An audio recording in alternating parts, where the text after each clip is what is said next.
My name is Helen Ashford, and I'm 36 years old.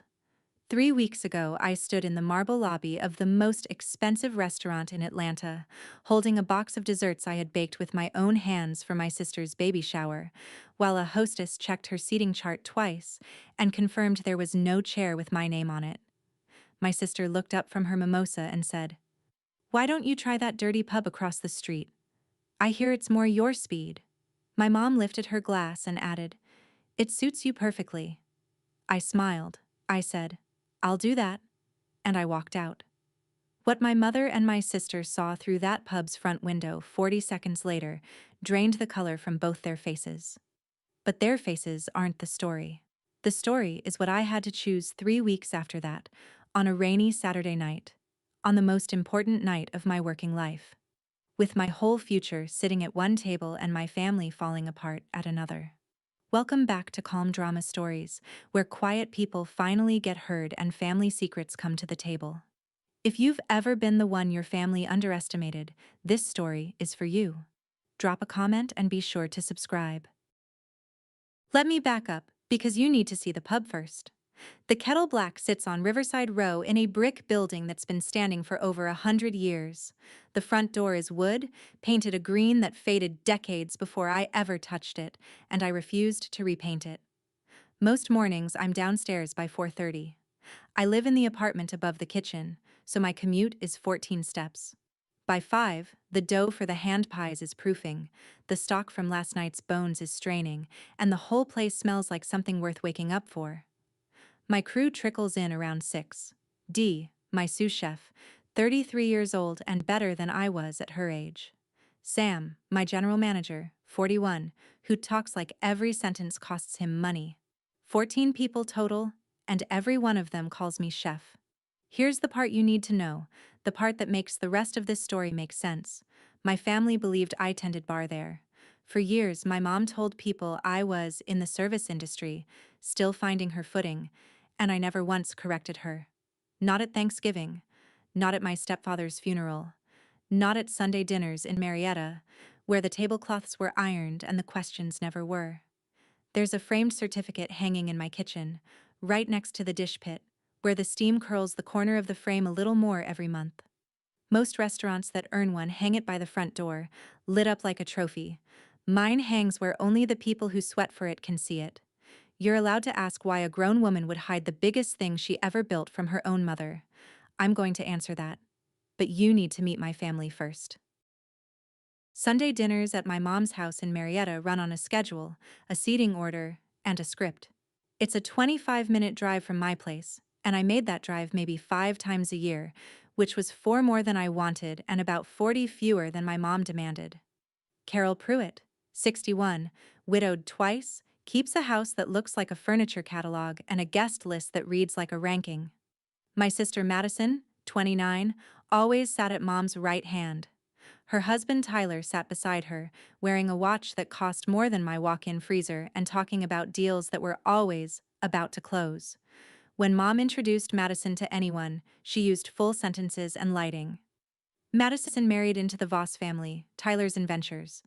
When she introduced me, her voice dropped into a footnote. "And this is Helen. She's in the service industry. Still finding her footing." I was 36. My footing was fine. The house rule, unspoken but enforced like fire code, was that we didn't discuss my work at the table. "Nobody wants to hear about bar rags over dinner, sweetheart." So I passed the green beans and said nothing, the way you learn to do when you've done it for 20 years. That particular Sunday, back in March, Madison kept touching her stomach and trading looks with Tyler like two kids holding a secret in a jar. Dessert came out, some store-bought thing on a crystal stand, and Madison stood up, glowing, and said she had big news. Mom's hands were already moving toward her chest, ready to be overjoyed. I sat there with my coffee, and I remember thinking, clear as a bell over a kitchen rush, whatever this is, it's going to cost me something. I just didn't know yet how much, or how publicly. The cooking came from my dad, and there's no telling this story without him. Frank Ashford worked the line at a diner off Route 41 for most of his life, double shifts more weeks than not, forearms marked with burn scars he called his diplomas. Sundays were his. He'd stand at our little stove with a cast iron skillet, the letters F.A. scratched into the handle by his own pocket knife, and he'd make hand pies. Flaky crust, whatever filling the week's budget allowed, crimped shut with a fork and fried in that black pan until the kitchen smelled like church. Neighbors showed up without calling, kids from down the block. A trucker friend of his who never once arrived before noon or left before dark. Dad fed every single one, and when Mom worried out loud about the grocery money, he'd wink at me and say the same line he always said. Nobody leaves my table hungry. I was 17 when his heart gave out on a Tuesday, right there on the diner's rubber mats, 49 years old, still wearing his apron. Here is the part I've never said out loud to anyone but you. Within a month of the funeral, my mom cleaned him out of the house. The aprons went. The spice tins went. His knives, his cookbooks with the grease-stained spines, all of it, bagged and gone like evidence. I came home from school and found the cast iron skillet, his skillet, sitting on top of the trash can at the curb, and my mother inside wiping down counters like the kitchen had finally been cured of something. She didn't call it grief. She called it moving forward. I stood at that curb for a long time. Then I did the first truly disobedient thing of my life, and to this day, I have never regretted it. I pulled that skillet out of the trash, wrapped it in my hoodie, and hid it under my bed like contraband.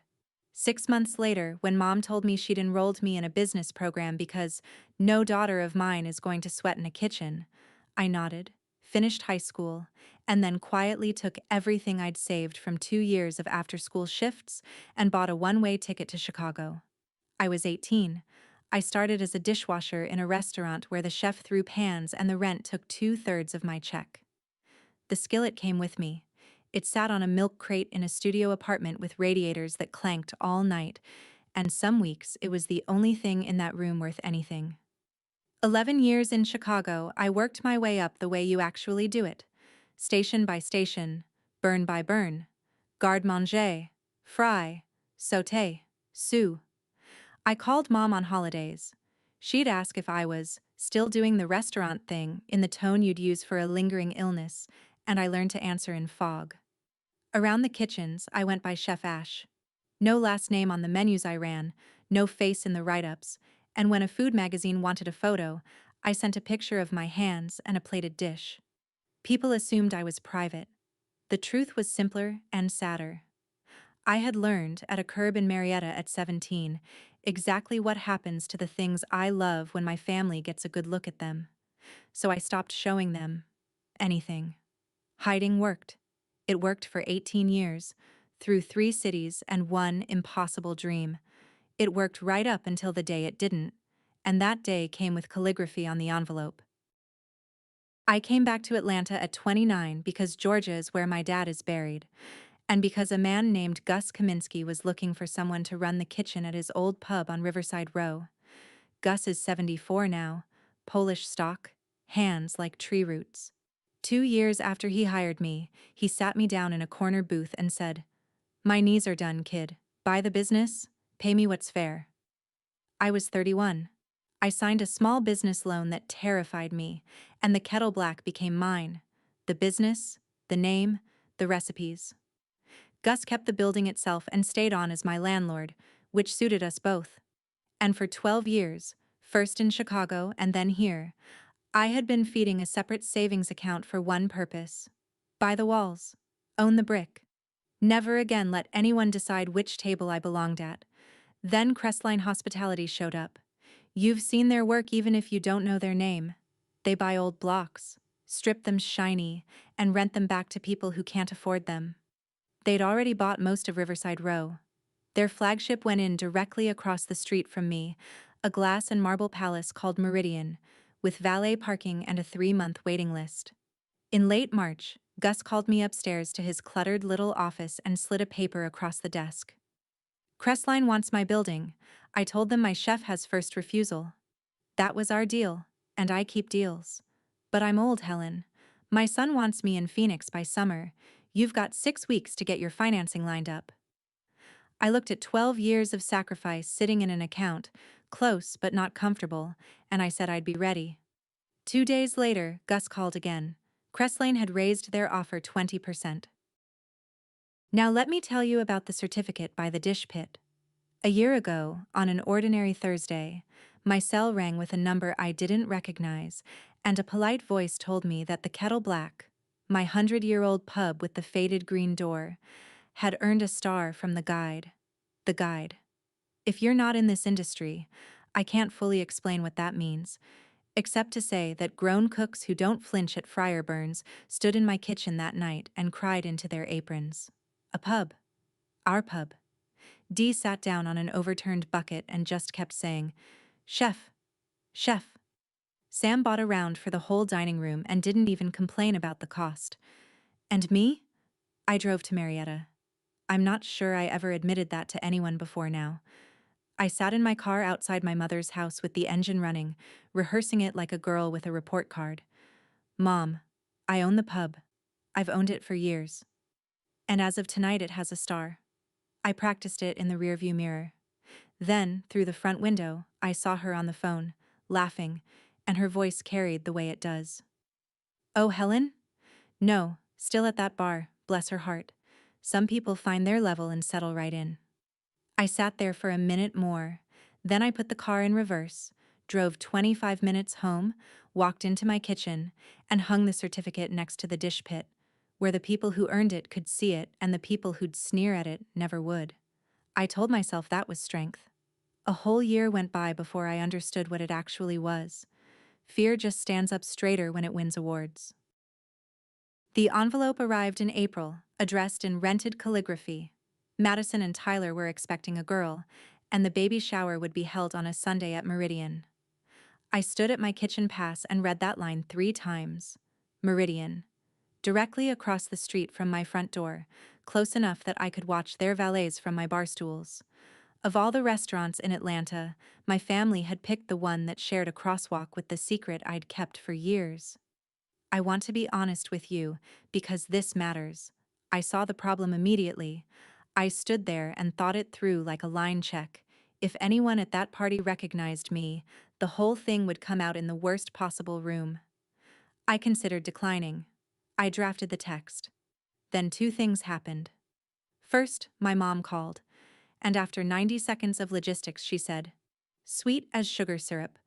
You'll do the desserts, won't you? As your gift. 120 little pastries. Nothing fancy. You know your way around an oven, and the ones Meridian quoted are simply criminal." Not a guest with a gift. The help, with an invoice she intended never to see. And second, that night I found the sonogram photo Madison had texted the family group chat, a little smudge of a girl, my niece. I'd made a promise to myself at my dad's funeral that I'd never be the one who walked away from the family table first.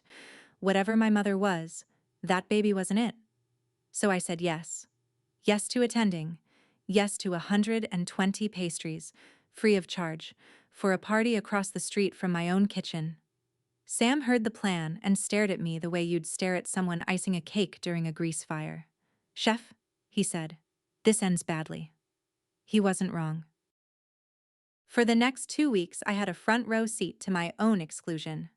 From my bar stools you could watch Meridian's staff hauling in flower arrangements the size of golf carts, and one morning 2 men on ladders hung a banner across their glass front.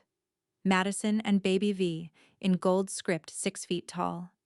Dee looked at it while she sipped her coffee and said, "Somebody's spending real money." I said, "Somebody's certainly spending." And left it there, because I didn't have proof yet. Just a cook's nose for something starting to turn. The family group chat became a wedding-grade command center. Color scheme, blush and cream. Registry links, 3 of them. And then, one evening, a text from my mom, addressed only to me. "Wear something simple Sunday. Nothing with a smell, please. Fried food clings to fabric, sweetheart. You always forget." I read it twice, standing in a kitchen that had earned a star, wearing a chef's coat with my name stitched on it. I typed a reply. I deleted it. Old habit. Well fed. Sam asked if I wanted to close the pub that Sunday morning, take the crew to a ball game, be anywhere else. I told him no. "We open at 11, same as every Sunday. This place doesn't close on account of my family. It never has. What I didn't say was that some stubborn corner of me wanted the lights on across the street, wanted the door unlocked and the ovens hot in the one building on Riverside Row, where my name meant something. Saturday night, I stayed late baking 120 pastries, boxed them in white cardboard, and stacked them by the door. Then I reached for the skillet because there was one more thing I wanted to make. Actually, before we get to that skillet, you need to see one more thing, because it matters later. A week before the shower, Madison hosted a registry brunch at her apartment in Midtown, 15 minutes from me, all glass and rented furniture and a view she loved showing off. The registry itself read like a ransom note, a stroller that cost more than my first car, a crib imported from Denmark. Everything monogrammed, everything gold-trimmed.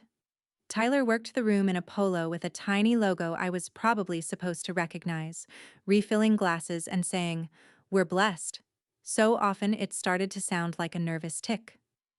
Twice his phone lit up and he stepped onto the balcony, and the second time, from the kitchen island, I could see his back through the glass. You learn to read a man's shoulders when you've managed crews for a decade. Those were not blessed shoulders.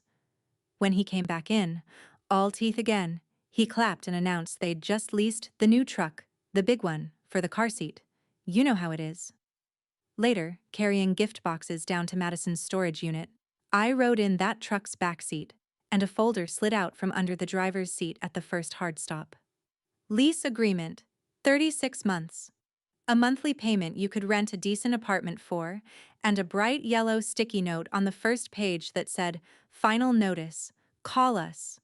I slid it back under the seat and said nothing, because it wasn't my marriage, and it wasn't my business. But I filed it away, the way you file the smell of gas. Where exactly was the money for 6-foot gold banners and imported cribs coming from? I told myself somebody in that family should be keeping receipts. It turned out to be me. The Thursday before the shower, I drove the 25 minutes to Marietta to drop off pastry samples, because my mother simply couldn't approve them sight unseen. Her book club was there. 6 women arranged around the sunroom like a tribunal with iced tea. Mom took one bite of a lemon tart that customers pay real money for, set it down, and said, "Sweet, very home-style. We'll manage." Then she turned to her friends and did the introduction. "This is my eldest, Helen. She helps out at a bar downtown, but she's always been clever with her hands." Helps out. 20 years of my life, folded up small as a cocktail napkin. One of the women, a big ring and a bigger voice, held her coffee cup toward me and snapped her fingers. Twice. Snap, snap, the way you'd call a dog, and said, "While you're up, honey." I stood there holding a tray of my own food in my mother's house, and I looked at my mom, waiting, I suppose, for something ancient and simple.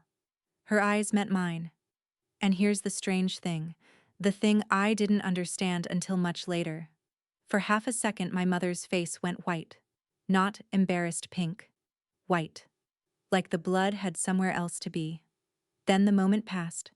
She laughed her sunroom laugh and said, "She doesn't mind. Helen, get Barbara a refill, would you?" I refilled Barbara's coffee. I said my goodbyes, complimented the hydrangeas, and drove home with my hands steady on the wheel at 10 and 2. If you've ever done a version of that drive, the one where the radio's on and you don't hear one word of it, then you already know what I had in the trunk. A decision, still warm, that hadn't finished baking. Quick pause. If you've ever stood in a room while your own family introduced you like an apology, tell me in the comments where you were standing. I read every single one. And subscribe if you want to hear what one missing chair set in motion, because believe me, we are just getting started. That same night, back at the pub, Dee overcooked a rack of lamb for a 4-top of regulars and wanted to plate it anyway because the ticket times were stacking up. I pulled it, quiet, no theater, and started the fire again myself. She was frustrated, apologizing, doing the math on the loss out loud. I told her the same thing my dad told me, the line I've built a whole life on. Nobody leaves my table hungry. We don't serve almost. And then I stood next to her and we cooked it right together, while Sam comped the table around and made them laugh about it. That's the whole religion, right there. Look, I need you to see what the kettle black actually is on a Tuesday night, because my family never did. Night shift nurses from the hospital 2 blocks over, still in scrubs, splitting the shepherd's pie. An electrician named Ray, who has held down the corner stool since the Gus era. 2 retired school teachers who come every week and argue about books. People with hands like my father's. Meridian across the street had a doorman deciding who looked right. My door was propped open with a brick. Around 10, a man at the bar introduced himself. Food journalist. Respected. Wrote for one of the big city magazines. He slid his card across and said the thing they always say. The pub that earned a star, and nobody can get an interview. I want the real story. Name, face, history, all of it. Full profile. My name. My actual name. In print. My face on a page my mother's book club might actually see. I looked at that card sitting on my bar like a lit match on dry straw. I told him what I'd told every one of them for years. Then I spent half the night wondering why the word no was starting to taste different. The next morning, Gus came down my stairs slower than usual and sat at the end of the bar with his coffee. And I knew before he opened his mouth. Kreslin had raised their offer a second time. Worse, they'd gotten clever. They didn't just want the building anymore, they wanted the pub too. Keep the concept, franchise the charm, their man had said, like charm was a syrup you could order in drums. Gus stirred his coffee for a while. My son calls every night, Helen, Phoenix, golf. He means well. Then he looked up at me from under those heavy eyebrows. I don't want their money. I want to keep my deal. But my lawyer says if your financing isn't signed in 3 weeks, I got no legal reason left to keep telling them no. 3 weeks. My 12 years of savings covered most of it. The bank's loan committee would have to cover the rest, and banks don't lend on smells and good reviews. My loan officer, an honest woman who'd been straight with me from day one, laid it out plain. Your numbers are good, Helen. What the committee wants is confidence in future revenue, press coverage, visibility. Something that says this isn't just one good year. Visibility. There was that word again, standing in my doorway like a bill collector. Gus patted my hand with his huge one and told me a thing I wrote down that night so I wouldn't lose it. You know what your dad and my dad had in common? Nobody ever took their picture. Didn't make the work smaller. Then he shuffled upstairs, and before I'd even finished wiping down the bar, my phone rang with an Atlanta number I didn't know. I almost let it go. Given everything, maybe I should have. It was a television producer. She talked fast and cheerful, the way people do when they're used to yes. A national food program, a household name, was building an episode around hidden gems of the New South, and they wanted the kettle black as the centerpiece. The pub that earned a star, she said, and I mouthed the phrase along with her. They'd film one full evening service, air it in the fall. And then she named the date they'd locked for filming, and I had to sit down on a keg. The Saturday 3 weeks out. The 1-year anniversary of the star. The night we'd already planned to run Dad's hand pie as the featured special. The same week as Gus's deadline. My loan officer nearly came through the phone when I told her. Helen, that broadcast is your loan committee's confidence, gift-wrapped, sign the release. And there was one more wrinkle, the kind my industry runs on. Word had been moving through Atlanta kitchens all spring, cook to cook, the way weather moves. The guide was re-inspecting the region. Anonymous. Always. You never know the night or the face. But 2 chefs I trust swore the visits had started. Meaning any table, any Saturday, could be the one that decided whether my star lived or died in next year's edition.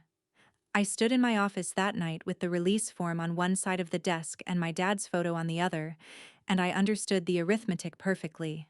The building needed the loan. The loan wanted the broadcast. The broadcast meant my name and my face. Broadcast to everyone, my mother included, with no more fog to hide in. I signed. My hand shook exactly once, at the second S in Ashford, and I remember being angry at it. 3 days later, the calligraphy envelope's date arrived. Shower Sunday.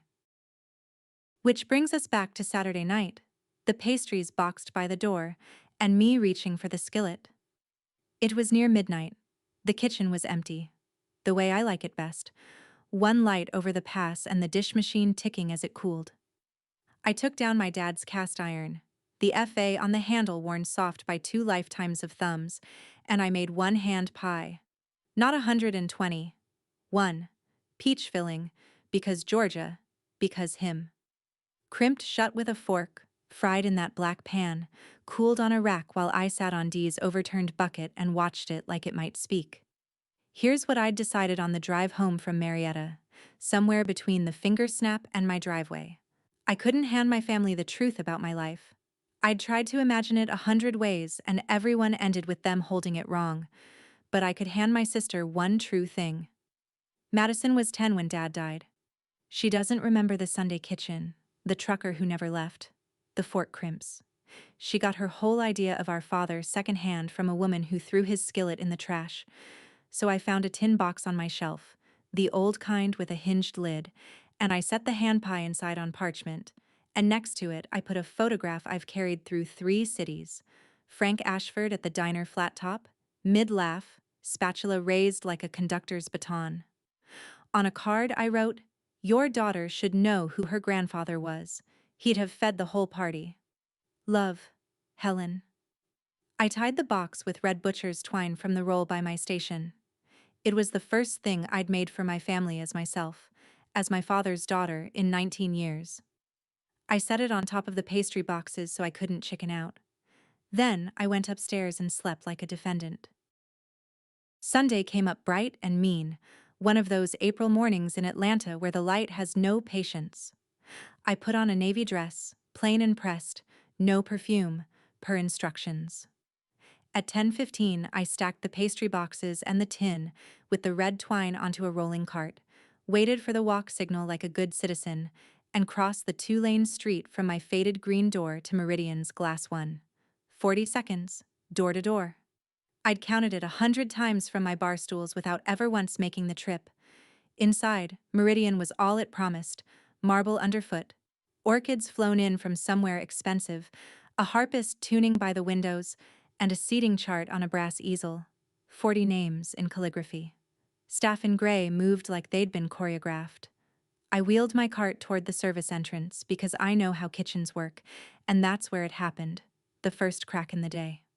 A young cook propping the door caught sight of me and went completely still. Then a second one leaned out, looked, and vanished inside, and through the gap I heard a hiss travel down their line like current. The sous chef appeared, wiping her hands, maybe 30, sharp-eyed, and she looked at me like she'd seen me before, because she had. Half the cooks in this neighborhood have eaten at my bar on their nights off and watched me run the pass. "Chef?" she said, barely above a breath. "Chef Ash? From the kettle?" And in her voice was the thing my family's dining room had never once contained. I put one finger to my lips. She nodded slowly, like I'd handed her something fragile, and made her crew take my boxes with more ceremony than pastries require. "It's an honor," she whispered. "We staged our menu against yours." I thanked her and walked back out to the lobby to find my seat, thinking, with genuine relief, that the sous chef would be the day's only surprise. Then I reached the brass easel. I read the seating chart top to bottom twice.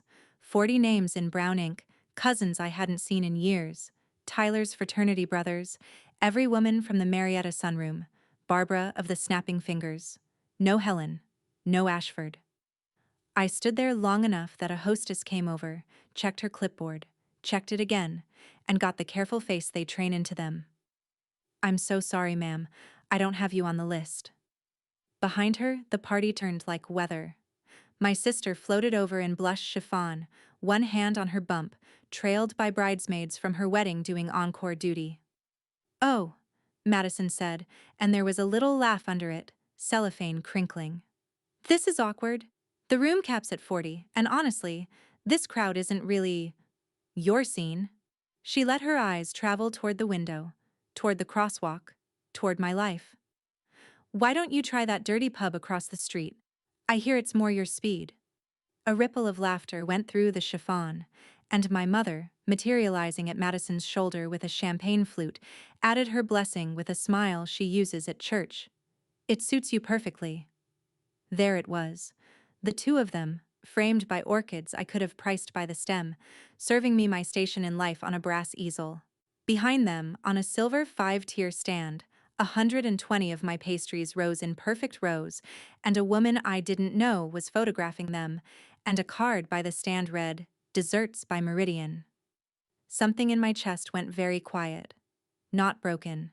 Balanced, like a level bubble settling.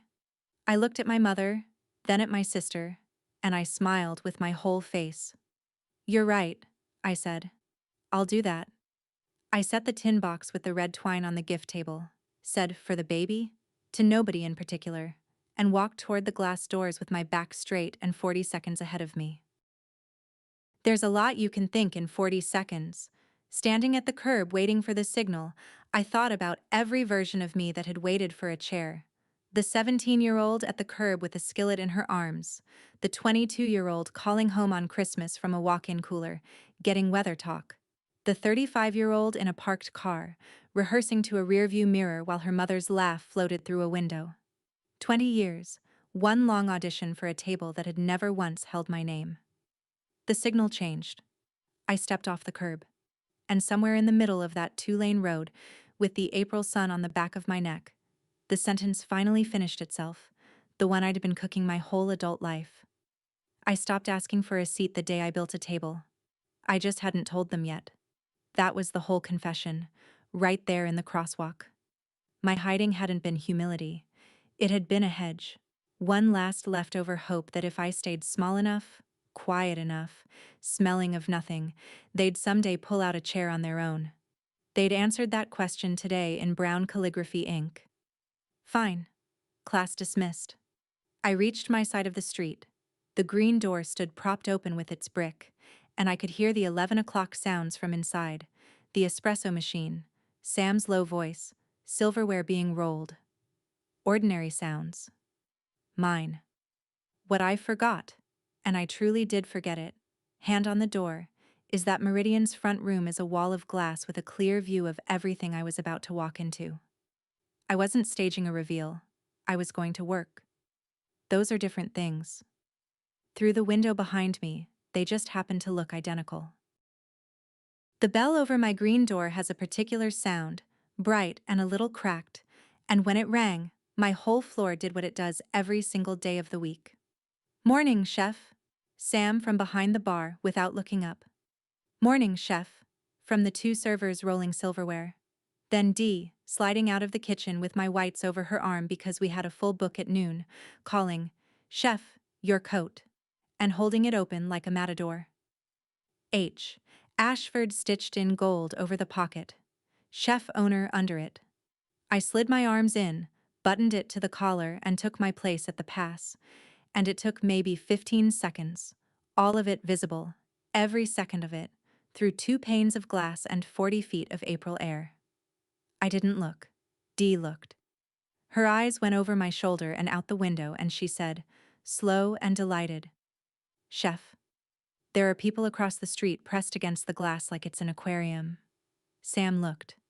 One of them's got a phone up. Older lady, pearls. She's reading something out loud to the rest. I found out later exactly what Barbara was reading because it's still online. The magazine piece from last spring, the one with no photograph. Chef Ash, the invisible hand behind the kettle black, the neighborhood pub that stunned the industry by earning a star. And under it, the line the whole city had quoted for a year. "Whoever she is, she cooks like someone keeping a promise. I'm told my mother did not move for a long time. I'm told my sister's mimosa tipped and spilled down the chiffon and she didn't notice. I'm told half the shower left the gift table and stood at the window, and that 2 of the sunroom women asked the Meridian hostess, in a whisper she absolutely heard, whether it was too late to get a table across the street. My phone lit up on the pass. Mom calling. I looked at it, turned it face down and called back my first ticket. Before we go on, be honest with me. If your whole family was watching you through that window, would you have waved? Tell me below. And if you're new here, make sure you subscribe, because what my mother did next, I truly never saw coming.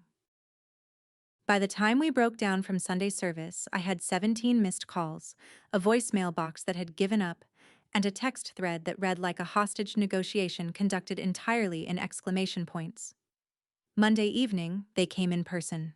The bell rang its cracked ring, and there they were, my mother in her second-best pearls and Madison in full repentance makeup, standing in my dining room, looking at the brick and the brass and the framed reviews they'd walked past for years without ever once crossing the street. Mom opened with the strangest sentence, and I want you to really hear it, because it told me everything. "Helen, why didn't you tell us?" "Not, I'm sorry, not. We were cruel to you at a party in front of 40 people. Why didn't you tell us," with the emphasis on us, as if my silence were the crime and their contempt just weather. Madison went next, hands clasped. "This place is incredible. Everyone is talking about it. Listen, for the sip and see after the baby comes, we were thinking here. Obviously, family gets the friends rate, right? 24 hours earlier, she had offered me a dirty pub across the street, and here she stood, ordering the dirty pub like an entree. I poured them each a glass of water because that's who my father raised, and then I said, evenly, "The book's full through fall. I can recommend a place in Marietta." Mom's smile flickered, recalibrated. She reached across the bar and squeezed my forearm, a gesture I have no childhood memory of, and said, "We are so proud of you, sweetheart. We always knew you had it in you."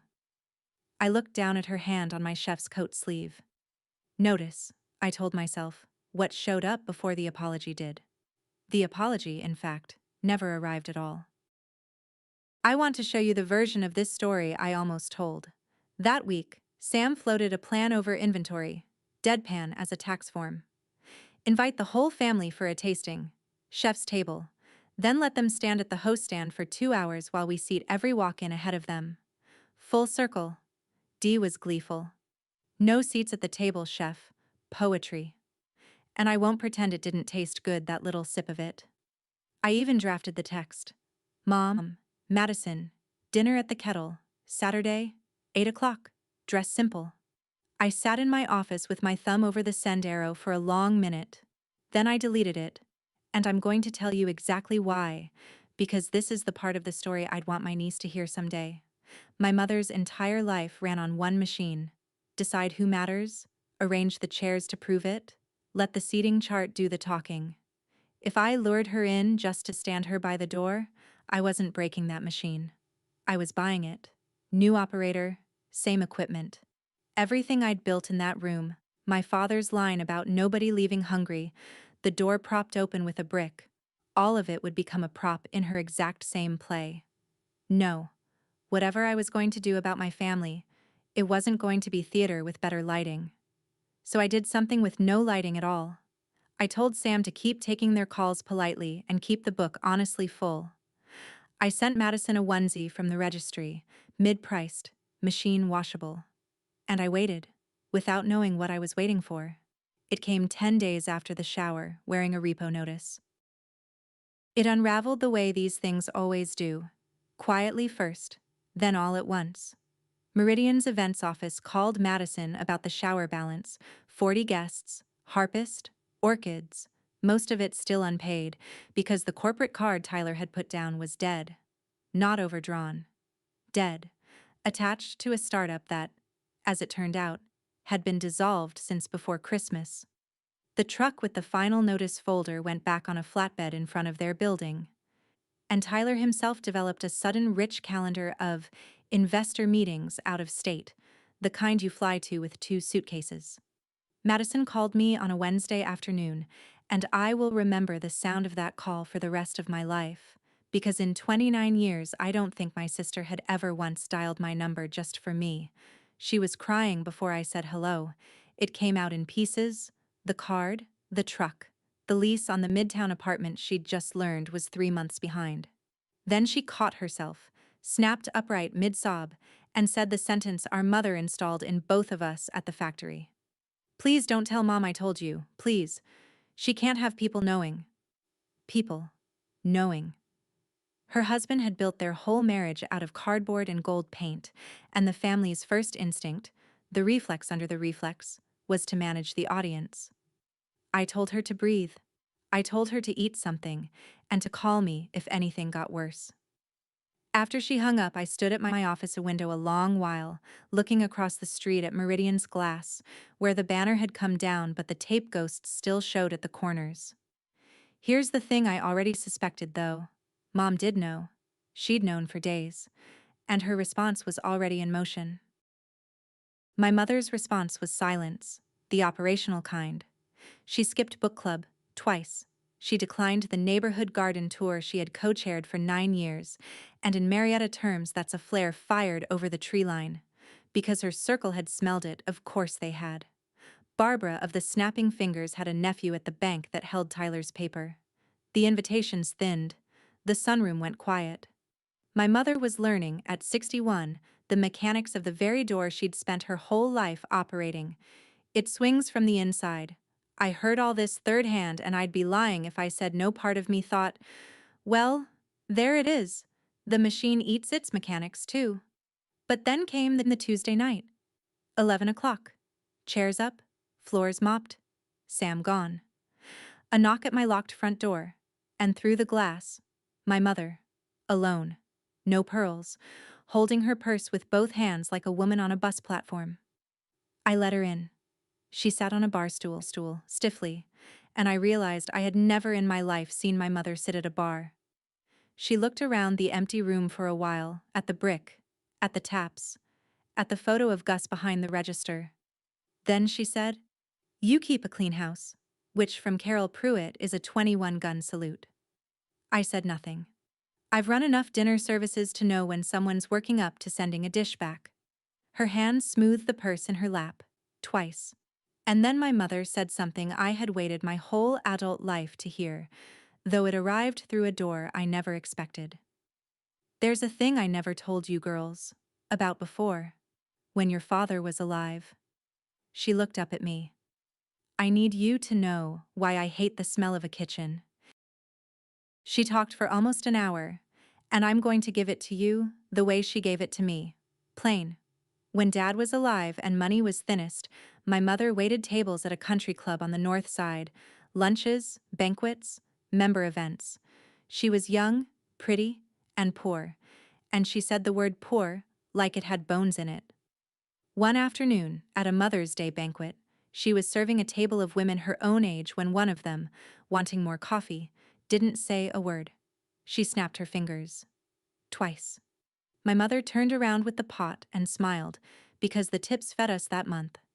And standing at the banquet room door on a school visit, holding paper flowers, were her 2 little girls, watching their mother come when called like a spaniel. "You wouldn't remember," she said. "I would have been about 4. Madison wasn't born yet, so it must have been me and my cousin. And no, I don't remember. She does.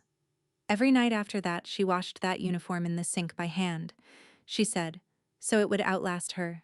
And she made a vow over that sink the way some people pray. Her daughters would sit at the tables. Her daughters would never carry the pot." "When your father died," she said, and her voice didn't wobble, it flattened. "I looked at his aprons in that closet and I couldn't breathe. I wasn't throwing him away, Helen. I was throwing away the pot. And then you picked it up out of the trash and ran off and built your whole life around it. And every time I looked at you, I saw myself in that banquet room, and I could not stand it." She finished her water. I refilled it. I understood finally, that snap in the sunroom, and her face going white. She hadn't been ignoring my humiliation. She'd been drowning in her own.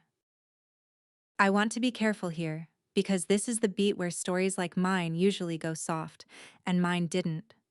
What my mother handed me that night was a reason, and a reason is not a receipt. I said, "Thank you for telling me." I meant it, and my hand stayed flat on my own bar while I said the rest. "Mom, I ran a kitchen you'd have been proud of for 5 years, and you introduced me as a girl who helps out at a bar. 3 weeks ago there was no chair for me at a party where my food was on the table with someone else's name on it. Understanding where the knife came from doesn't unstick it." She flinched, And for once she didn't argue, and we sat in the quiet with all of it. She never did say the word sorry that night, in case you're waiting. She was 61 years old and nobody had ever taught her the word held any power. Her whole vocabulary was seating charts. She asked finally, stiff as new shoes, "What would you have me do?" And I said the only honest thing I had. "I don't know yet. Not perform. That's all I know." She nodded slowly, picked up her purse and paused at my door, looking at the brick propping it. Then she left. And before her taillights were off Riverside Row, my phone buzzed twice against the bar. The first text was Gus. "Lawyer says Monday morning, kid. Bring a pen." The second was the television producer, chipper as ever, confirming load in for Saturday, the anniversary, the featured special, full crew by 4. I stood in my empty pub between those two messages, and if you'd listened closely you could have heard it, 36 hours starting to tick. Saturday arrived wearing rain, the serious April kind that turns gutters into creeks.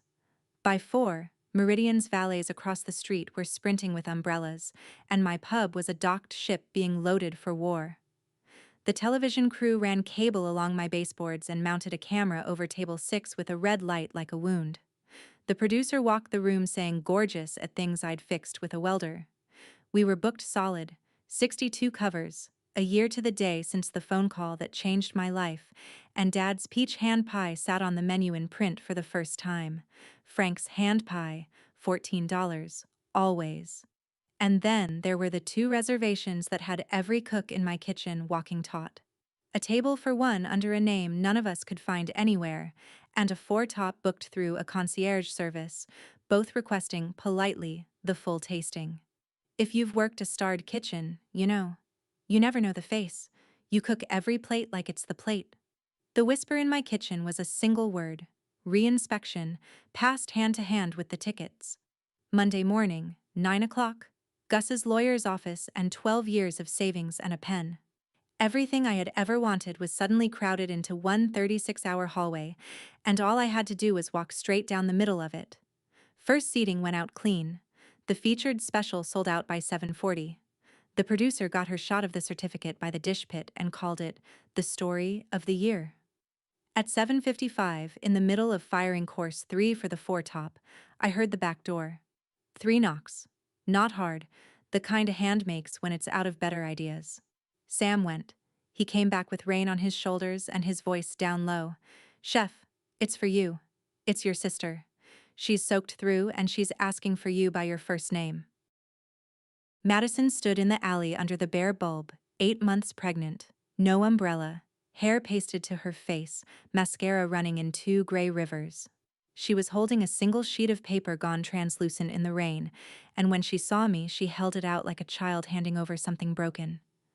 Tyler's handwriting. I didn't read it all. The words, "for the best," and I didn't put one. I told the planner the numbers worked better at 40. She was sobbing now, one hand on the doorframe, one on her belly. "I did it because you make me feel small just standing there. You always have. You never even try. And now there's no chair for me anywhere in the world, and the only door that's open is yours." Behind me, the kitchen was at full roar. The pass bell rang twice. Dee's voice called my name with a question mark in it. Course 4 for the 4-top. The maybe table. The table that could keep or kill the star. The camera over table 6 burned red through the porthole window. Rain on one side of me, my whole shining future on the other, and between them one wet girl who had finally said the true thing out loud. 3 seconds. I had about 3 seconds to decide who I was. Here is what I did with them. I stepped back inside and I called, "Dee." She turned from the line, sweated her hairline, and I untied my apron, the one with my name stitched over the heart, lifted it over my head and put it over hers. The kitchen noise dropped like a radio unplugged. "You're past tonight," I said. "Course 4 goes out under your hands. Everything goes out under your hands. You've been ready for a year."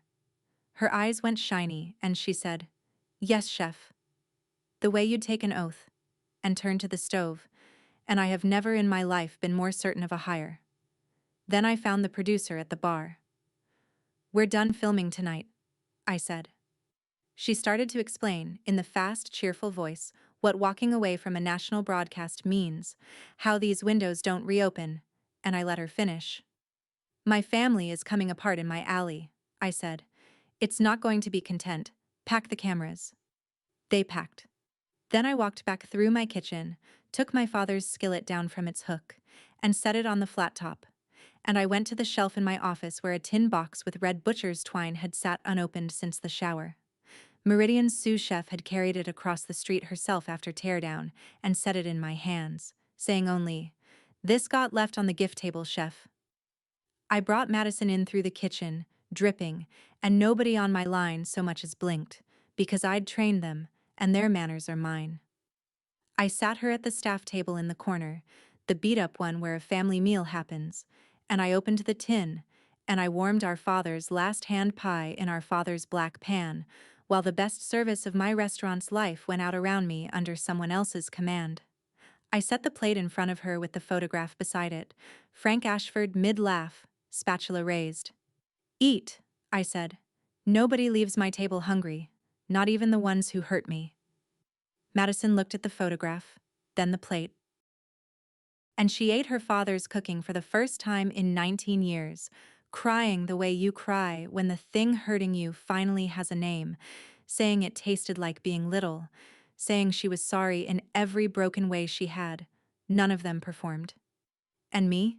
Standing there in a kitchen running perfectly without me, I finally saw the certificate by the dish pit for what I'd made it. A weapon in a drawer. Proof. Saved up for a judgment day when I'd fling it at the people who missed me. I had spent 20 years measuring myself with my mother's tape, just from the other end. I looked at Dee running my pass, at my sister eating my father's food, at the red light over table 6 gone dark, and I set the tape down. All of it. For good.